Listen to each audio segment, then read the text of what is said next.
Good morning. Today happens to be 12th of August 2025, and we are going to have a brief discussion about the upcoming summit or meeting between United States of America and then Russia Federation.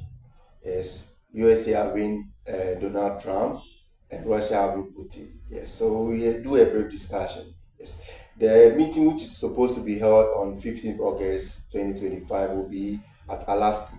Yes, so I mean, what are the expectations, and what are the um, question of discussion that people would like to know? So the war itself, which happened in February 2022, termed by Russia as special military operation. Yes, that's how I'll put it.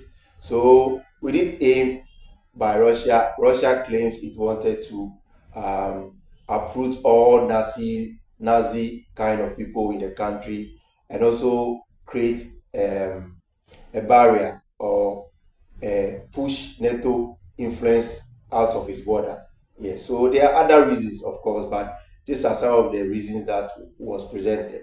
Yes, so the war happened in 2022, makes it 3 years this year, and one of the countries which happens to be blamed for the major concern in relation to the war is obviously United States of America.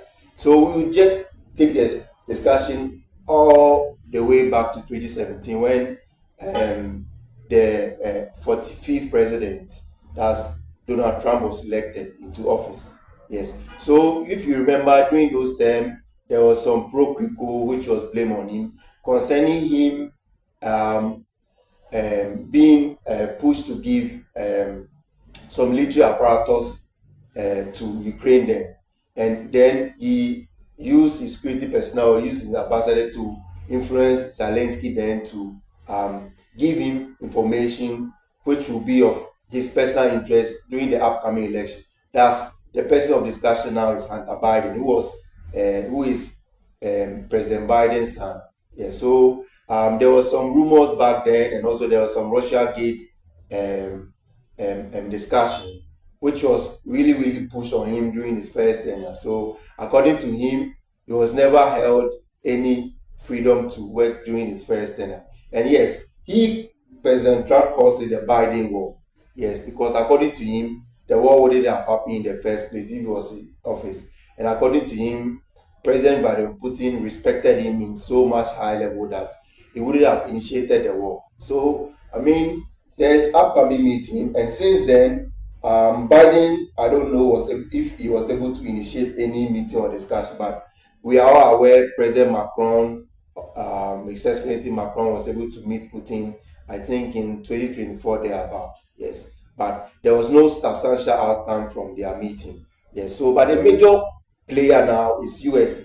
Yes, and other people are saying Donald Trump will be outsmarted by President Putin. Obviously, no doubt, Putin has all the experiences.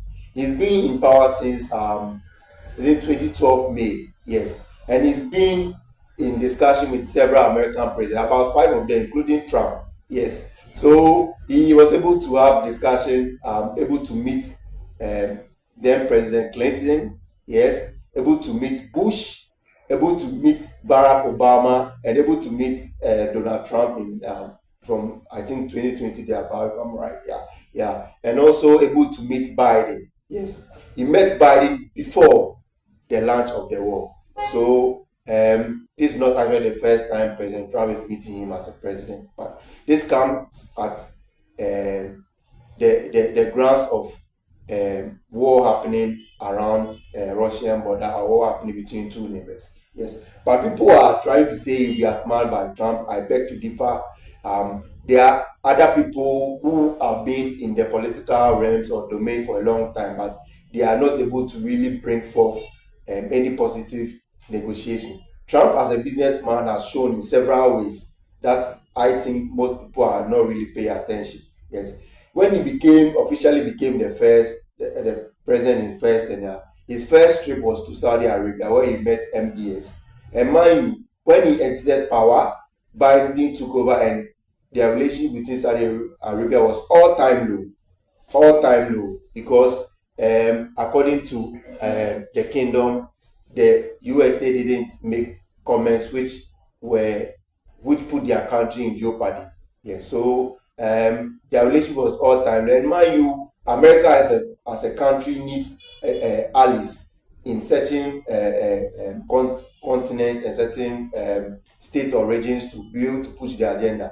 And Saudi Arabia happens to be one of them. Yeah, so it kind of puts the relationship to frenzy. So this is an example of how he, as a businessman, is able to pull strings, even though he doesn't really have a strong political background. Biden then has rose through all the ranks, being in cabinet and all